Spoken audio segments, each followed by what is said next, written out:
Today's video is very specific to cold climate gardeners, and that's because we're going to look at different frost covers and how to choose what frost cover you want to go with based on your location, your temperatures, your yard, your growing goals, all that fun stuff. And I'm going to give you a ton of different ideas for you to give a shot. Depending on where you are, all these ideas will work for you. And depending on where you are, maybe only one or two of these will work for you. If you're in that group, I'm in that group with you, so don't feel too bad. What doesn't kill us makes us stronger. Just keep saying that. It's minus 40 out right now. So let's talk about the benefits of using a frost cover. That's the place to start, because if you don't see the benefit in it, then or if these benefits just don't fit you, then there's no point of even going into this realm. Now, the number one benefit is that it can allow you to get plants outdoors sooner.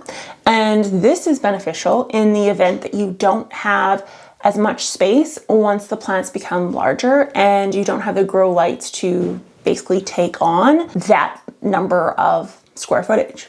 So that's the number one reason, I would say. Number two is that there's a ton of different plants you can sow early. Now, these can be sown with the benefit of an earlier harvest, or they can be sown directly in the ground but still have a little bit longer time to germinate and grow if you don't have a grow setup whatsoever. And I think the benefit there is pretty obvious. And the last reason is another one that I actually do find beneficial, is that you can transplant plants outdoors early, and it really cuts back on the hardening off time that's needed, particularly for plants like tomatoes, peppers, eggplants, okra, that sort of thing. So before we go into choosing the right cover and how to actually get the maximum results out of a cover, let's talk about your different options. The first one is just a floating row cover. So this can come in many different shapes and sizes. It can be just a poly over a low tunnel. It can be a higher tunnel similar to a greenhouse with poly. Essentially, the idea here is that you have some sort of bare bones structure that you're able to throw a plastic cover over top of, and then you're able to pull said plastic cover off relatively easy, just using a few garden staples. Now, the other option is going to be something more structural. These structural devices, if you will, are often called hot caps. Now, this can come in, again, a lot of shapes and sizes, from the classic winter sown milk jug technique all the way to a box with a plastic cover over top, or something you physically purchased, like a mini greenhouse, for example. Obviously, if you're going the physical greenhouse route, it's more expensive, but if you are going the milk jug route, it's actually a heck of a lot cheaper because you're just recycling. So the next one is wallow waters, and I don't know what else to call them. I think they're actually called wallow waters, and mine are red, kind of tubular looking things. There's, again, a ton of different forms of this, but essentially it's a wall of water. So they are plastic tubes you fill up with water, place over top of your plant, and the water acts as kind of a heat sink that then allows the heat to continue into the night, heat up during the day. You kind of get the idea. And I use all three of these methods pretty religiously. The wallow water ones are my absolute favorite for certain plants. I'll tell you which ones here in a little bit. And then the greenhouse cover one I used for some of my more exotic plants that really aren't supposed to grow in my climate. And the floating row cover, low tunnel styles, are just for your classic starts. And I usually transplant into this. However, you could technically also direct sow if you needed to. Now, while I use all three very differently and for very different purposes. So to choose the right one for you, there are a few things you do need to consider. Number one is when you want to start putting stuff outdoors. So say right now is the time when you actually want to get things outdoors, middle of January. And you know there's a heck of a lot more snow coming in our future, and it's still going to be relatively cool. So there's two things you need to consider in that case. You need something that's load bearing as well as able to be insulated. You also may need to consider the possibility of needing to include grow lights because your days are not long enough for seeds to even want to germinate yet. So I personally would say wallow water is out because that definitely is going to freeze solid in a minus 40-degree day. And then also the low tunnel may be out / probably is out because between every hoop there's potential for a depression and snow will accumulate, which will just pull it down, and eventually it will rip that top. In my opinion, you are kind of stuck with a dome style. So this can again be the milk jug, winter sown. It could be a physical greenhouse. It could be something you build out of wood and poly, but it needs to be something that you can very easily knock the snow off of. And you're able to put an insulation blanket on top. It can literally be a blanket, but it needs to be able to hold something that may be a little bit heavier in nature. So I'd say the next kind of category of time, temperatures being the same would be March and April. So these are the times when snow is probably a lot less and your temperatures are getting a little bit warmer along with your days are getting a little bit longer, which means more light. So now this is the time when I do think you could change to using a floating cover, and a hard cover obviously is still usable at this point. I heavily encourage you to look at the hard covers though and make sure that there is some way to crack them open or to allow for airflow to get in, because this is when the sun is getting longer outside and it gets more intense, which in turn actually can heat up the space, and sometimes it can heat it up too much and actually harm your plants. And no one wants cooked plants, particularly when you put so much effort into it. So make sure your designs include something that has some sort of ventilation ability, if you will. It can be very simple. It can literally just be propping it up with a stick, as for example. The wallow waters though are still out of the question because they're just not. It's just they're not there yet for various different reasons. The water has the potential to still freeze, combined with the fact that they're usually opaque in nature and not clear. Reason being, no one wants to look at an algae-filled water tube on their lawn and garden, so they tend to be red mostly, and therefore that sun is not quite intense enough to get to the little plant inside. So again, they're just kind of out of the question. So the next kind of slot is May for most of you, and for some of us it actually goes into June a little bit as well, depending on how cold you are. And this is when all three of these devices will work just fine. I will say though that the floating row cover option and the hard hot cap options absolutely must have a way to be removed, because you will cook your plants. There's no question about it. It does not matter how big, even if it's a high tunnel, you need to be able to roll up the sides because it gets really hot in these environments. Now, of course, use something that's durable, UV resistant. I think that goes without saying. Don't waste your money on a super thin poly, for example, because that would just be a waste of money. Don't cheap out, trust me. If you want to reuse this for years to come, go for something of quality. Okay, let's get into the fun part, and that is how to use frost covers effectively, depending on what your goals may be. So number one, most important, is going to be choosing the correct plant. If you do not get the correct plants, you're going nowhere. So option number one is, are you trying to just get the plant outdoors? And the reason for just getting the plant outdoors could include you want to just harden it off quickly without having to do the drag in, drag out method. Or secondly is you just simply don't have enough lighting for the square footage you have of plants once they become adults. That's option one. And that means you're transplanting full-blown plants outdoors. If you're going this route, these plants usually include things like eggplants, tomatoes, pumpkins, different squashes just in general, okra, that sort of thing. So if that's the route you're going, I have used in the past the wallow waters, and I would again use only something that is compact in nature. So this could be a milk jug with the bottom cut off and just have a little mini greenhouse.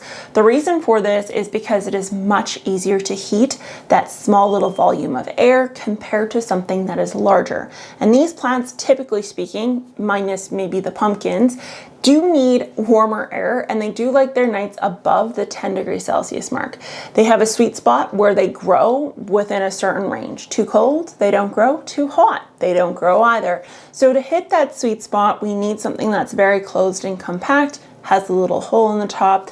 Again, the past I've used wallow waters. I've used hot caps, which are just like a really cheap plastic cap. Both of these work wonderfully, and I've gotten really good results. The one thing I will say is if you go this route, the hours of light are much less than what you would be able to achieve indoors with a grow light. And that's just simply because the intensity may not be as high, and you combine that with the fact that the hours aren't quite as long yet. So what you will notice is your plant may stop kind of growing. It may stay in like this dormant pseudo stage, which is fine. Trust me, they'll catch up. It's not a bad thing, but I don't want you to panic if you notice that is happening. And it could be the lighting that can cause this. It could be the fact that the soil is still too cool, and so the roots just aren't going to do their jobs. There's various different factors for it, but just keep in mind, if it looks like it's gone dormant, that's totally fine. It's what it's supposed to do. Option number 2 is that you are transplanting plants that are not necessarily exotic outdoors, just larger sized plants. So that can be things like cabbage, broccoli, Brussels sprouts, cauliflowers, kohlrabi, that like all those different ones that are meant for cooler climates. Things that are cool tolerant, usually things that fall in like the brassica family, are great for this. Spinaches, arugulas, yada yada, you get the idea. So these ones, if you go this route, can go in something that's a little bit larger because we don't need to heat the space as much. So things like the floating row cover would work great for you, particularly if you're able to get them outdoors and then cover them at night, or the nights that get particularly cool. And then of course the hot caps or a smaller size greenhouse will also work just fine. The wallow waters I find don't get enough light, so it will force them into kind of a dormancy. So you may not want to go that route, but the hot caps that are kind of miniature size would work just fine. Now again, this is a situation where you may notice a pause in growth, and the pause is going to be a lot shorter than you would have with the tomatoes or the peppers, but it will still be present. So if you are thinking that it's going to give you a big boom into growing and that you're going to be able to harvest way earlier, that's not the case. Again, the combination of cooler ambient air, cooler soil, and not as much light all factor into this, but it's a great place to store your plants if you don't have the space indoors. The last situation is that you solely want to sow outside directly. Now, this one can be the hard hot caps covers, winter sowing in milk jugs, and the low tunnel, so long as it's getting enough light. There's a couple factors that are in play here. Soil has to be a certain temperature for seeds to germinate. I've said this before, and you can get soil temp thermometers that will tell you what seeds can be grown based on that soil temp, so keep that in mind. If you are not at the range that that plant needs to be sown in, you need to wait until the soil hits the range that it needs to be sown at. So you can get a lot of these things set up and then just begin the slow process of testing till you hit the level you need to be able to put things outdoors. So once you've achieved the proper soil temp, you can grow those plants. The other thing you need to consider is that if you don't have a way to heat the space, it can be literally old school. Christmas lights work really great. They do throw off enough heat. I've used candles in the past when it's gotten really cold. I've used hot water bottles to kind of keep things above freezing. There's a number of different ways to do it, but nighttime is going to be your nemesis. Sometimes it's just a simple blanket over top is enough, but just you got to keep in mind that may need to take place if things have germinated and they are anywhere from 2 to 3 inches above the soil surface, that is time that you need to protect the plant. If they're cotyledons or like a couple true leaves, they're fine if a frost hits usually, because it doesn't get that close to the ground, particularly if you've recently watered. Plants that are cold tolerant, again, a lot of brassicas fall into this category, and therefore if the soil's at the right temp, then the plant will begin to grow, and the growth may be slower than what you would note in the heat of spring. But the reason for that actually may not be so much the soil temps as it could be the soil temps lower and just the combined fact that the light isn't quite as long as it needs to be. You'd be shocked how often that factors in actually. That's why it's really important to have a timer on your plants, or you're very OCD about making sure that the lights get turned off and on. Once you have your plants chosen, once you've chosen what you want to do in regards to the structure itself, the next step, and probably the most crucial step, is actually starting to do testing. So before you put anything in the ground, whether it's transplanting or physical seeds, you need to make some calculations, some very easy math, which actually isn't math, it simply is just putting something in there. So what you want to do is, on what seems to be in the forecast the coolest night, you want to put something called a min-max thermometer inside of the greenhouse or cold frame thing. And inside of that, you want to make sure it's completely zeroed out. Once it's zeroed out, the actual gauge itself will move up or down depending on what temperature that little hut ends up at. Now, the nice part of this is that in the morning, you can go out and grab said min-max thermometer, and it's actually going to tell you how cold it got because it bumps the dead needle to the coldest spot it gets to. And you'll see how hot it gets by bumping it up to the hottest level it gets to. Now, generally speaking, if you're using singular hot caps, and these hot caps are in a very sunny location, again, you want to make sure that these are all placed in as much sun as possible, because that's really the only way you're going to get success using a cold frame. One hot cap kind of in a few square meters of each other are going to end up pretty much at the same temps. Now, say in the event that it's gone way too cool and you've noted that it's not possible to transplant or put seeds outdoors, your next step isn't going to be to set it, forget it, and come back to it at a later date. What you're actually going to do is start testing different methods to try to keep the temperature up. So things like the candles inside of the little hot caps, or water bottles, maybe just water in general, moist soil, just watering with a little bit warmer water.